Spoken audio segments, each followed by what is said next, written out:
తర్వాత రెండవ భాగము చూద్దాము. మొదటి నుంచి చేపలు పట్టే బ్రతుకుతుండ్రి. అప్పుడు తినడానికి బాగా జరిగేదేమో మా అక్కలకు అన్నలకు కొద్దో గొప్పో ఉన్నోళ్ల సంబంధాలే తెచ్చి చేసిరి. మా కాడకొచ్చేసరికి పూట గడవడం కష్టమాయా. అక్క పెళ్ళికి ఎలాగూ అవి ఇవి కొని బంతి పువ్వు పెట్టాల కదా, పనిలో పని అయిపోతుందని నా మెల్లోను పసుపు తాడేసిరి. కళ్ళు తుడుచుకుంటూ ఎల్లమ్మ అంది. ఎందుకు ఎల్లమ్మ ఏడుస్తావన్నా? ఇంకేమనాలో తోచక ఎందుకేందమ్మా, వాడికేం బుద్ధి పుట్టేనో ఇంటికి రావడమే సాలుకునే. ఏం తినాలో తెలియకపోయే అంటే ఇంటికి రావడం మానేశాడనమాట. మా అమ్మకాడికి పోదామనుకుంటే వాళ్ళకి జరిగేదే కష్టంగా ఉండే. మా అత్తని కూడా నేనే సాకాల్సి వచ్చా. ఏ పని చేయాలో తెలియకపోయేసరికి కూలికి పోదామంటే కడుపులో బిడ్డ ఉండే, వంగి లేవడం కష్టంగా ఉండే. అప్పుడు మా గేర్లో చాలామంది పండ్లమ్ముకునే బ్రతుకుతుండ్రి. వాళ్ళలో పడి ఇట్లా చిన్నగా బండ్ల బడితి అట్లే పెద్దోడు పుట్టే. మళ్ళీ పక్కూరులో ఉన్నాడంటే బతిమిలాడి పిలుచుకొని వచ్చాను. కొద్ది కాలం ఉండే, మళ్ళీ ఏమొచ్చినో ఏమో మళ్ళీ పాయా. ఇట్లేనమ్మా, సంకలో బిడ్డ కడుపులో బిడ్డ నెత్తిన గంప పెట్టుకుని ఇది తిరిగి పిల్లల్ని సాగితి. ఇట్లే ఎన్నేళ్ళు ఈ బతికిడిస్తి. పిల్లకాయలకి పని చేసే వయసు వచ్చే, ఏదో పనికి పోయి బతుకుతారులే అనుకోంటి. ఇట్లా వచ్చి పడే ఆపద. ఏం చేయాలో అర్థం కాలేదమ్మా అని చెప్పేసి చెప్పుకుంటూ తన యొక్క గోడుని విన్నవించుకుంటూ ఉంది రచయిత్రితో.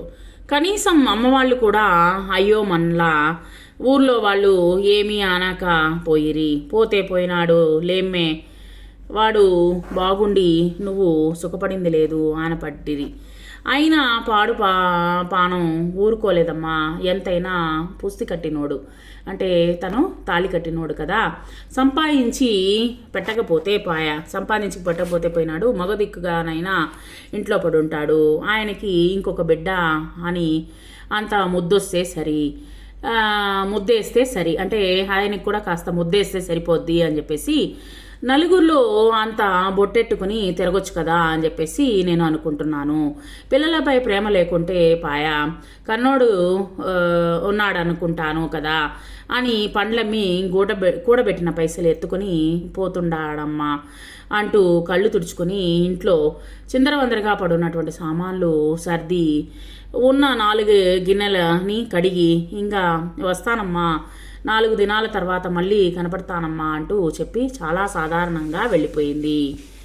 అంటే ఆ యొక్క కష్టాన్ని కూడా వచ్చేసి చాలా ఈజీగా తీసుకుందనమాట ఎల్లమ్మ వెళ్ళిపోయిన ఆలోచనలు ఎల్లమ్మ చుట్టే తిరుగుతూ ఉన్నాయి. ఇన్నేళ్ల తన పరిచయంలో ఏనాడు తన బాధపడుతున్నట్లు కానీ తనేదో కోల్పోయినట్లు కానీ కనిపించలేదు. ఎప్పుడు గంపలో గంప మోసి అలసిపోయినట్లు కనిపించేది ఇంట్లో కనిపించేది. 3 ఏళ్ల క్రితం అనుకుంటా ఒకరోజు జ్వరంతో పడుకున్న నన్ను చూసి ఏమైందమ్మా అని అప్యాయంగా పలకరించి ఇంట్లో పనంతా ఎవరు చేస్తారమ్మా అని అడిగింది. జ్వరం తగ్గాక నేనే చేసుకోవాలి అన్నాను. భలేవారమ్మా, ఒళ్ళు అట్లా పెట్టుకుని ఎట్లా చేసుకుంటారు, నేను చేస్తాలే అని ఇల్లంతా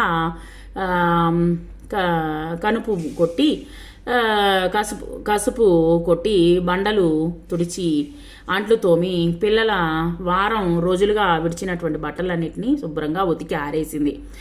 ఏమివ్వమంటావే అన్నాను. కళ్ళ నిండా నీళ్లు పెట్టుకుంది. ఏమైందే అన్నాను కంగారుగా. ఏమీ లేదమ్మా, డబ్బుదేముంది, 1 గంట సేపు గంపనెత్తిన పెట్టుకుంటే 2 వీధులు తిరిగితే నాకు కూలి వచ్చేస్తుంది. రోజుకో 20 రూపాయలు మిగిలితే ఆ రోజు పండగే. అంత పప్పు అన్నం తింటాము. కానీ నీలాగా వచ్చినప్పుడల్లా ఎల్లమ్మ అని అంత ఆప్యాయంగా ఎవరు పలకరిస్తారు? అట్లా పిలిస్తే నాకెంతో ఆనందంగా ఉంటుందమ్మా. ఎన్ని రోజులు నువ్వు తినే కూడు పెట్టుంటావు. ఒక పూట నేను ఇంట్లో పనిచేస్తే దానికి నువ్వు డబ్బులు ఇవ్వాలా? ఏదో అవసరం గనక చేస్తివి అంది.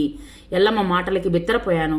ఆ రోజు నుంచి ఎల్లమ్మ మా ఇంట్లో ఒక మనిషిగా కనిపిస్తుంది, కలిసిపోయింది. ఎప్పుడు తన వెనుక ఇంత గతముందని చెప్పింది కాదు. ఇక చూడండి, ఈ యొక్క కథలో వచ్చేసి ఎంత కష్టమున్నా కనిపించేది కాదనమాట ఎల్లమ్మ. ఒకరోజు మాటల మధ్యలో పానమేమీ బాగాలేదమ్మా అంది. ఎందుకు అన్నాను.